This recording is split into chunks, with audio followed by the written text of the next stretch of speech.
भटक रहा हूँ अपनी भूख में प्यारी चलिया कर दे तू माझी के नाव चले ना अब पतवार पकड़ के तो माझी के नाव चले ना अब माझी पकड़ ले तो माझी के नाव चले ना अब पतवार पकड़ ले तो माझी के नाव चले ना अब पतवार पकड़ ले तो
मेरे सिर पर रख बनवारी, मेरे सिर पर रख बनवारी, मेरे सिर पर रख गिरधारी, मेरे सिर पर रख गिरधारी, अपने दोनों ना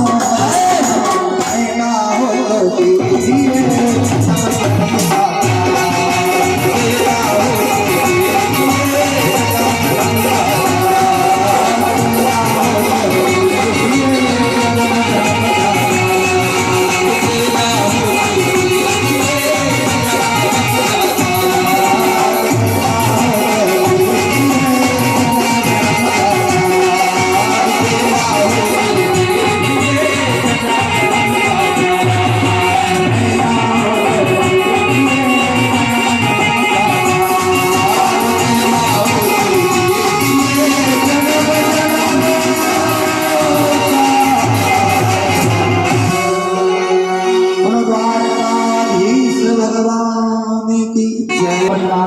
मेरा मानता है, मेरा भजन करता है, उस संसार के बंधन में नहीं बनता। इस प्रकार से भगवान ने सुदामा जी महाराज के ऊपर कृपा करके भगवान अंतर ध्यान हो गए। बोलो द्वारकाधीश भगवान की जय। सुदामा जी महाराज जैसे पहले रहते थे, वैसे ही सुदामा जी रहते हुए भगवान के धाम को प्राप्त हुए हैं। एक बार ग्रहण का समय आया, भगवान कुरुक्षेत्र गए हैं। द्वारकापुरी से वृंदावन वासी वृंदावन से आए हैं और उत्तम पांडव भी इंद्रप्रस्थ से कुरुक्षेत्र में आए हैं। भगवान ने यहाँ आज ब्रज गोपियों और श्री राधा रानी से मिलन हुआ है। 100 वर्षों के बाद जब भगवान वृंदावन छोड़ करके आए थे तब 11 वर्ष के थे। आज भगवान 111 वर्ष के हो गए हैं। भगवान सबसे मिले हैं और यहीं पर भगवान ने अपने पिता वसुदेव जी से यज्ञ करवाया है, कथा करवाई है। 3 महीने तक निवास किया। उसके बाद भगवान लौट करके द्वारकापुरी आए। वृंदावन में नंद बाबा, यशोदा मैया, ब्रज गोपिका, राधा रानी लौट के आई। पांडव अपनी राजधानी इंद्रप्रस्थ लौट करके आए हैं। मैया देवकी ने कहा कि मैंने कुरुक्षेत्र में सुना कि तू भगवान है, तो मेरे भी 6 पुत्रों को कंस ने मार दिया, इसलिए मेरे 6 पुत्रों को लाके जो भगवान स्वतंत्र हो गए हैं और बलि जी के यहाँ से अपने 6 भाइयों को लेकर के आए हैं। देवकी मैया ने हृदय से लगा दिया। वात्सल्य के कारण अयोध्या में दूध का संसार हो गया और देवकी मैया का दूध पी करके सब भगवान के परम धाम को गए हैं। मैया रोने लगे। भगवान ने कहा था मिलाने के लिए, कहा था मिलाने कौन किसका बेटा कौन किसका पिता, इस प्रकार से भगवान ने कृपा की है। श्री परीक्षित जी महाराज ने अपने दादा दादी तथा अर्जुन और सुभद्रा की विवाह की कथा परीक्षित जी महाराज ने पूछी है। तो श्री सुखदेव जी महाराज ने वर्णन की है कि सुभद्रा का हरण किया था अर्जुन ने। इस प्रकार से सुभद्रा जी का विवाह अर्जुन के साथ संपन्न हुआ। पूरे द्वारकाधीश भगवान की जय। सब देवताओं में शीघ्र प्रसन्न कौन होता है, कौन पूजनीय है और कौन प्रसन्न होने वाला है? श्री सुखदेव जी ने कहा कि भगवान शंकर जी बड़े दयालु हैं, जो शीघ्र प्रसन्न हो जाते हैं, लेकिन कभी कभी भगवान शंकर जी भी अपने वरदानों के कारण अत्यंत परेशान हो जाते हैं। एक विकासुर नाम का शकुनी का पुत्र विकासुर था, जिसका नाम भस्मासुर हुआ। उसने भगवान शंकर जी से भस्म कर मान लिया और पार्वती जी को पाने के लिए भगवान शंकर जी के ऊपर भस्म कर ध्यान करने के लिए दौड़ पड़ा। भगवान मोहिनी रूप बन करके आए और उसका हाथ उसके सिर पर रखवा करके भस्म करवाया। तब तक भगवान शंकर जी को अकबुआ के फूल में छिपना था। ऋषियों ने परीक्षा ली है किस देवता को पूजने योग्य भजने योग्य है। रघु ऋषि ने ब्रह्मा जी को प्रणाम नहीं किया, ब्रह्मा जी नाराज हो गए। शंकर जी को अमंगल कह दिया, शंकर जी क्रोध में पड़ गए। भगवान लेटे हुए थे वैकुंठ में, रघु ऋषि ने जाकर के लात मारी है छाती में। भगवान ने उठकर के ब्राह्मण देवता के चरण पकड़ लिए और कहा हमारा वक्ष स्थल कठोर है और आपके श्री चरण कोमल है, इसलिए हमारे अपराध को क्षमा कर दी। भगवान ने ब्राह्मण देवता से क्षमा मांगी है। भगवान ने ब्राह्मण का चरण अपने वक्ष स्थल पर हमेशा के लिए धारण किया। लक्ष्मी जी कुपित हो गई, क्योंकि पत्नी के सामने कोई पति का अपमान करके कुछ लोग आदत तक तो लक्ष्मी जी ने ब्राह्मणों को श्राप दे दिया कि तुम हमेशा भिक्षुक ही बने रहोगे। ब्राह्मण बेचारे दुखी हो गए। भगवान ने कहा तुम चिंता मत करो। तो भगवान ने कहा जब हम तुम्हारे वक्ष स्थल में अर्थात हृदय कमल में निवास करेंगे तो लक्ष्मी जी अपने दौड़े दौड़े चले आएंगे। तो भगवान ब्राह्मणों के हृदय में निवास करते हैं, तो लक्ष्मी जी भी आए कि हमें भी शरण में रख लो अपने पास। तो ब्राह्मण के दाहिने अंगूठे में लक्ष्मी जी को वास दिया गया। श्री ब्राह्मण को प्रणाम करके वो दक्षिणा देते थे। इस प्रकार से भगवान ने लीला की है। धन संपत्ति और जवानी ये तीनों यदि सोच समझ करके उपयोग ना किया जाए तो जीवन बर्बाद कर देती है। आज भगवान का वंश ही दुष्ट स्वभाव का होने लग गया, इसलिए भगवान ने अपने वंश को नष्ट करने के लिए ऋषियों के द्वारा, ब्राह्मणों के द्वारा श्राप दिलवाया। जामवती नंदन सांब स्त्री का रूप धारण करके प्रभास क्षेत्र में दुर्वासा आदि ऋषि बैठे हुए थे, उनके पास में गए और उनसे मजाक करने लगे। भगवान के पुत्रों ने कहा कि पुत्रों ने कहा कि देखो ये हमारी स्त्री है, इसके गर्भ में क्या कपड़े बांध ले गए थे।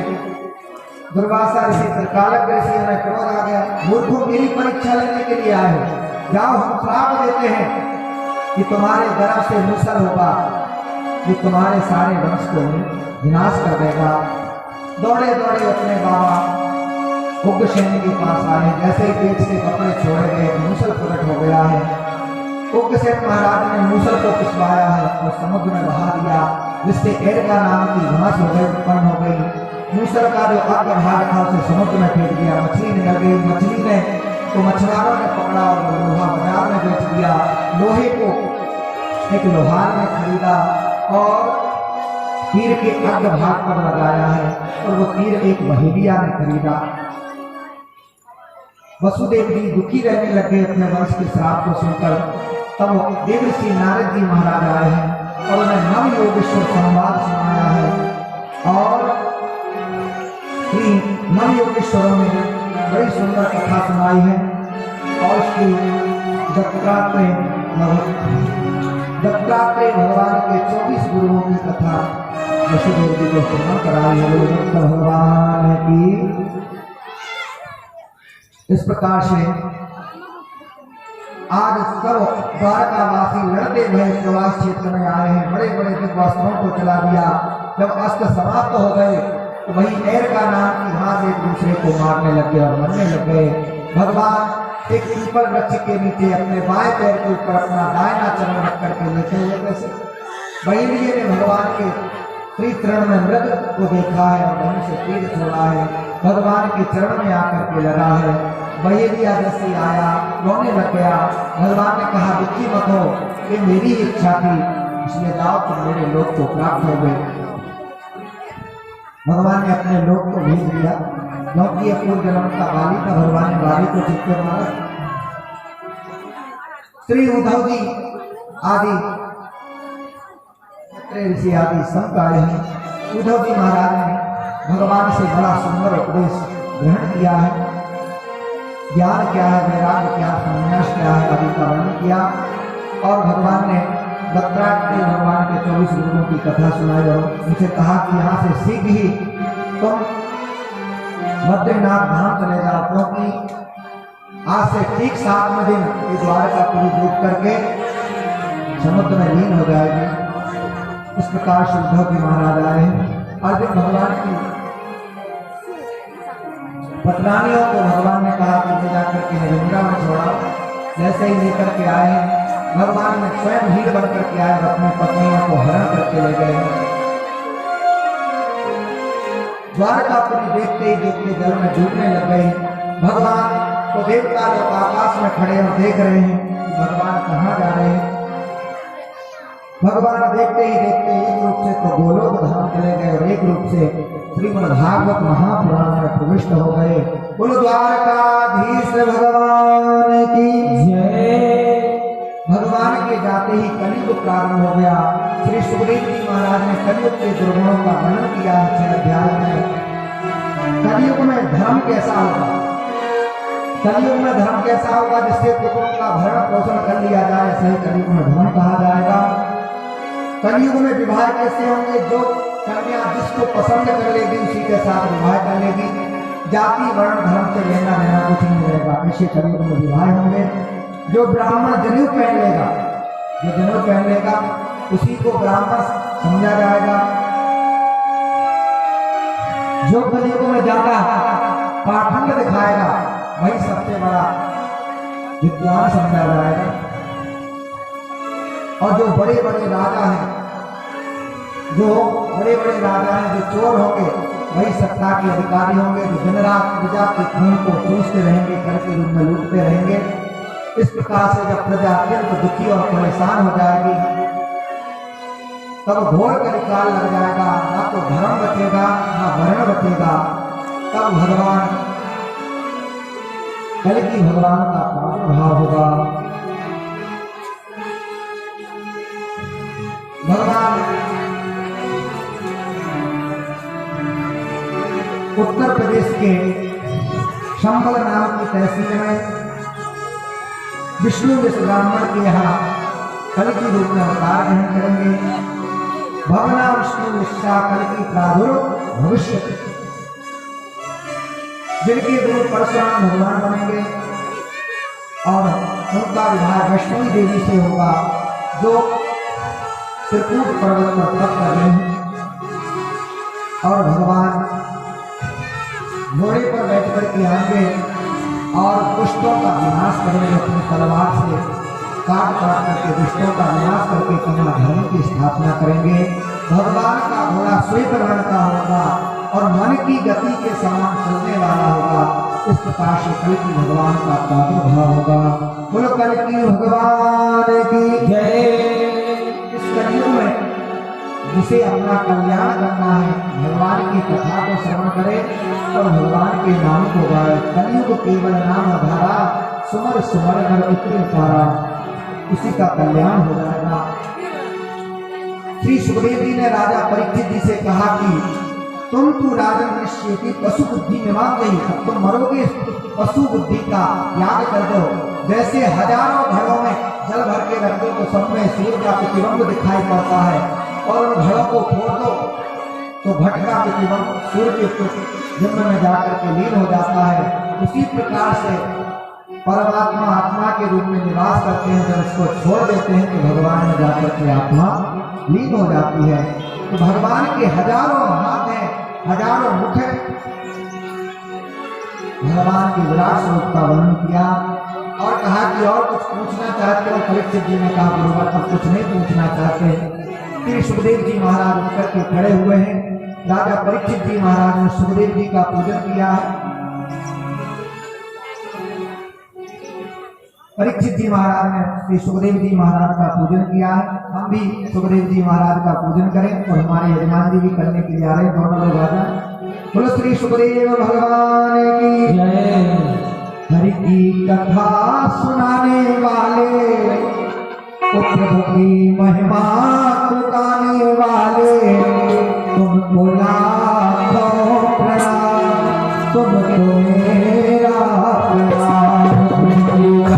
सुनाने वाले, प्रभु की कथा सुनाने वाले, तुमको लाखों प्रणाम, तुमको लाखों प्रणाम।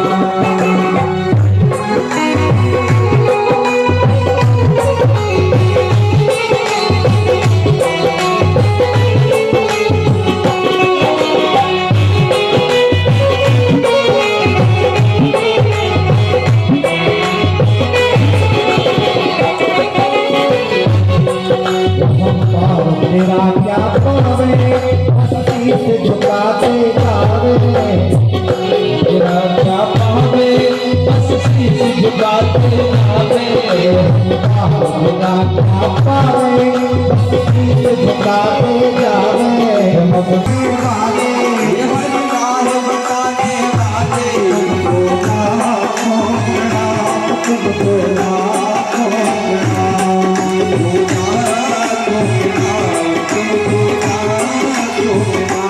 हरि की कथा सुनाने वाले, प्रभु की महिमा गाने वाले, तुमको लाखों प्रणाम, तुमको लाखों प्रणाम।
सुखदेव परीक्षित जी महाराज मुक्त हुआ है। इनके बेटा जन्मेजय ने क्रोधित होकर के सर्पष्टि यज्ञ किया है और सर्पों के भांजे मनसा देवी के पुत्र श्री आस्तिक मुनि आए हैं और जो सर्पों के भांजे लगते थे उन्होंने राजा जन्मेजय को समझाया और उन्होंने सर्पष्टि यज्ञ बंद कर दिया है। इसलिए आज भी सर्प अपने भांजे की सौगंध को मानते हैं क्योंकि उन्हीं के द्वारा उन्हें जीवन प्राप्त हुआ है। इस संसार में मार्कंडेय ऋषि को भगवान ने माया के द्वारा प्रलय का दर्शन कराया है और उनका परम कल्याण हो गया है। गुरु भागवत महापुराण की जय। करारविंदे न पदारविंदम मुखारविंदे विनिवेशयन्तं बतस्त्रस्य पुत्रेशयानं बालं मुकुन्दं मनसा स्मरामि। बट के पत्ते पर भगवान लेटे हुए हैं और अपने दाएं पैर का हाथ पूछ रहे हैं। मार्कंडेय ऋषि ने भगवान की बड़ी सुंदर स्तुति की और माया के द्वारा भगवान ने प्रलय दिखाया है। अंत में भगवान ने प्रार्थना की और भक्ति का वरदान। श्रीमद् भागवत महापुराण में 10 लक्षण सर्ग विसर्ग स्थान पोषण उक्ति मनमंत्र कथा ईशानु कथा निरोध और मुक्ति और आश्रय। प्रथम स्कंद में श्री सुखदेव जी परीक्षित जी के जन्म का प्रसंग है। उनकी स्तुति भीष्म स्तुति राजा परीक्षित की सभा में सुखदेव जी के आगमन आदि का वर्णन है। द्वितीय स्कंद में सद्यो मुक्ति क्रमो मुक्ति का वर्णन है। ब्रह्मा की उत्पत्ति चतुर्श्लोक की भागवत की व्याख्या है। तृतीय स्कंद में विदुर मैत्रेय संवाद कपिल देवहूति संवाद रणाक्ष वध आदि का वर्णन है। चतुर्थ स्कंद में सती चरित्र ध्रुव चरित्र और ध्रुव जी के वंश का निरूपण है।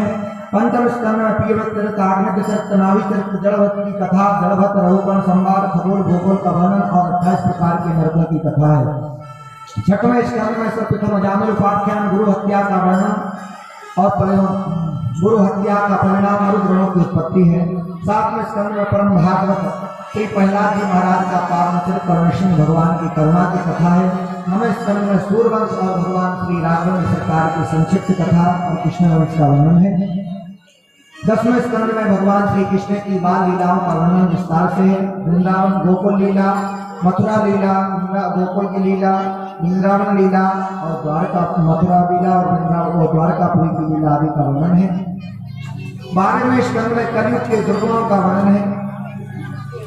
11वें स्कंद में नवयोगेश्वर संवाद कृष्ण उद्धव संवाद यदुवंशियों को श्राप लगने की कथा यदुवंशियों का आपस में संवाद भगवान का श्रद्धाम गमन और उद्धव जी का वज्र का समझाना। 12वें स्कंद में कलयुग के दुर्गुणों का वर्णन है। नाम की महिमा है, कथा की महिमा है। उसके बाद सुखदेव जी का अंतिम उपदेश और परीक्षित जी का तक्षक सर्प के द्वारा दसे जाने पर मोक्ष है और जन्मेजय का सर्प यज्ञ करना, आस्तिक मुनि को समझाना और मार्कंडेय को माया के द्वारा प्रलय का दर्शन कराना। इस प्रकार से श्रीमद् भागवत जैसे नदियों में गंगा जी श्रेष्ठ है, वैष्णवों में भगवान शंकर जी श्रेष्ठ है, वैसे ही भागवतों में श्रीमद् भागवत सब पुराणों का तिलक है।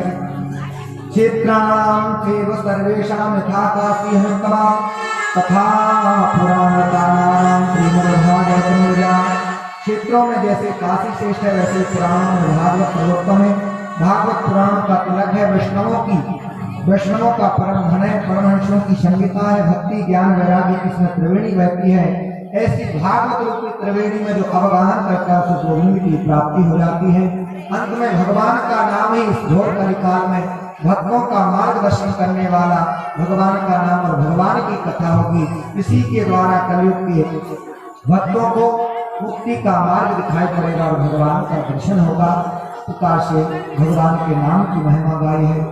नाम संकीर्तनम यस्य सर्व पाप प्रणाशनम प्रणामो दुख शमनस्तम तम नमामि हरिं।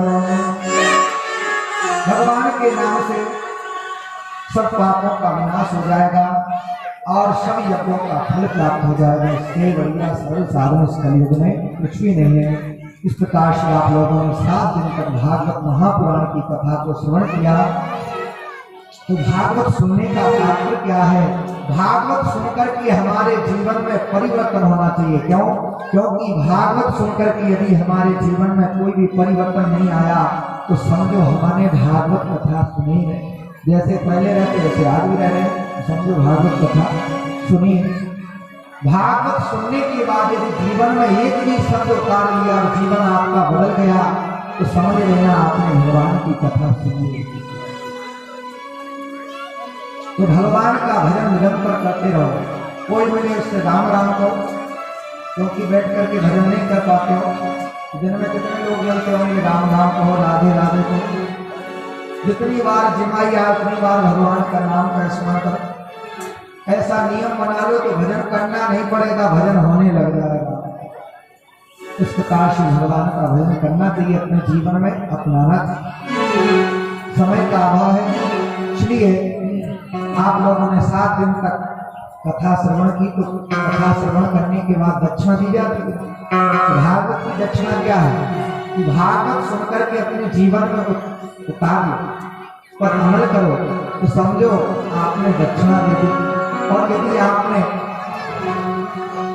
कथा को केवल मनोरंजन समझा, तो इस कान से सुनी और इस कान से भुला दिया, तो समझो आपने भागवत की महिमा को जानना ही नहीं, सुनना ही नहीं।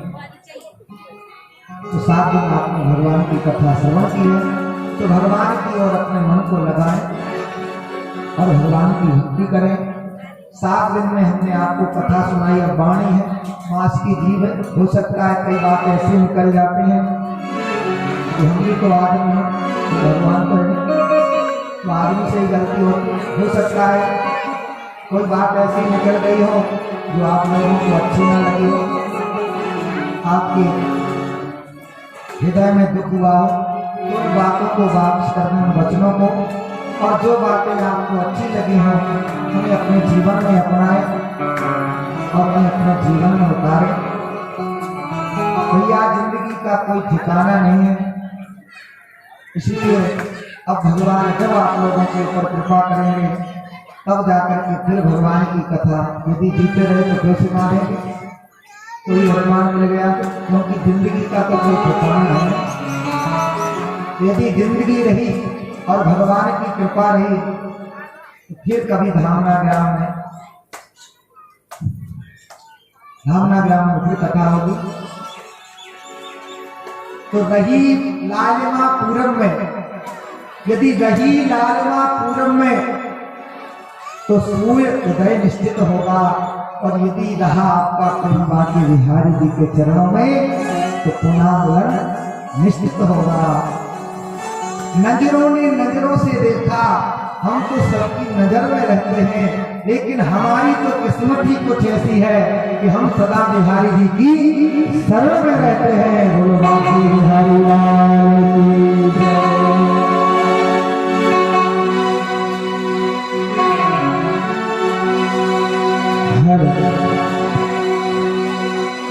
रही जिंदगी तो मिलेंगे दोबारा, रही जिंदगी तो मिलेंगे दोबारा, मिलन आज तक था